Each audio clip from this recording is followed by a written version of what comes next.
And we continue with the Advent series with the second Saturday of Advent, December 10th. I remember a passage where God said he loved Jacob but hated Esau.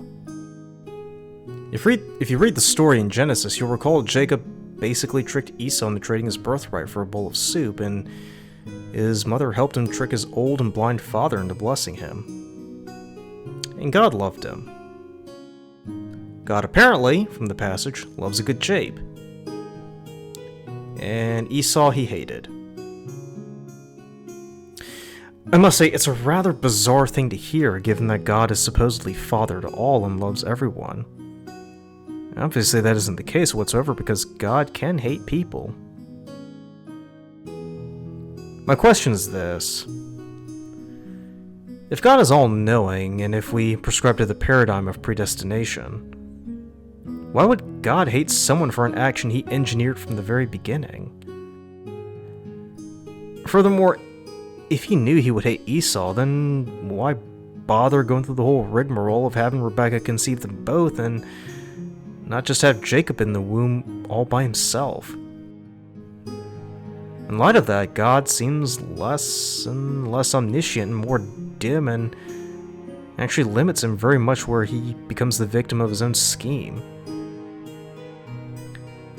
And if God just lets things happen, then in the course of watching events unfold, is he even more impotent because he's been relegated to the position of spectator and commentator than actively playing a role in the world?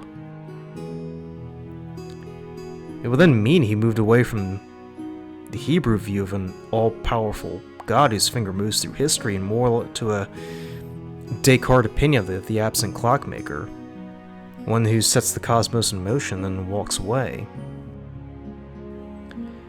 If we prescribe to the position set forth, then God is the latter, not the former. Furthermore, it would seem he could care less about happenings, but is like the absent parent who pops in every now and then. Sometimes nothing happens, and other times something happens. But why take an interest in two brothers then?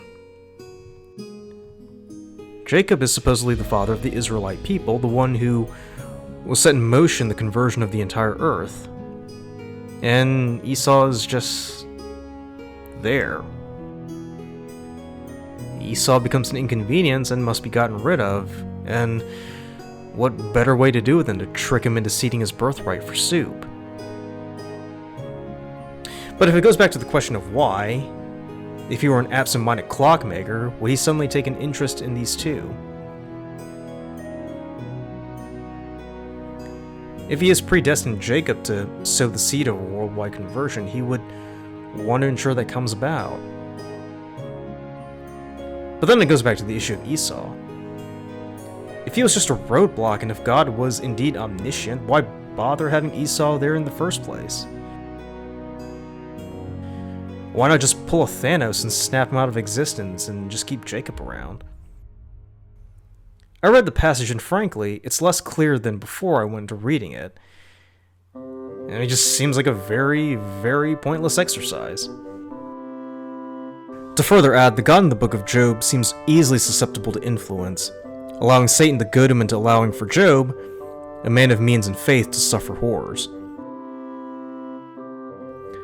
Doesn't it seem downright petty? I read it in my mind, got an image of two Victorian gentlemen making a wager. And when Job asks God for an explanation, it just makes God less and less likable.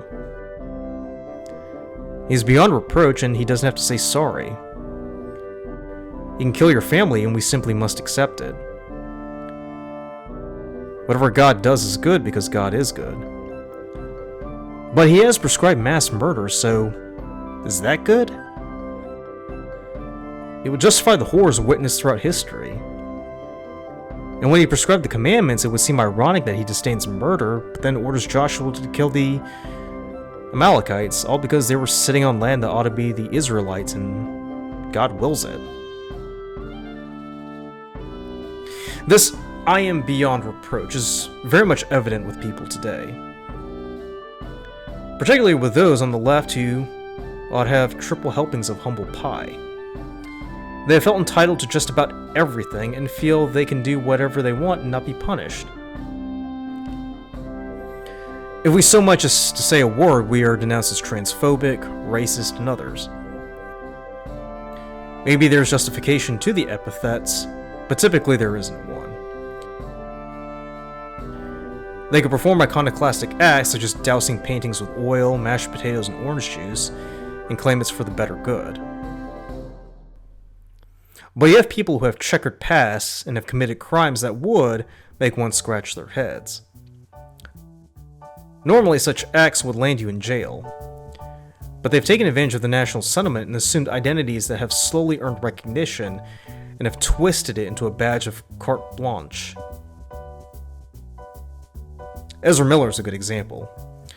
He went old David Koresh with grooming children and stockpiling weapons, and when he was arrested, he claimed he was transgender and what was being done was unfair and prejudiced.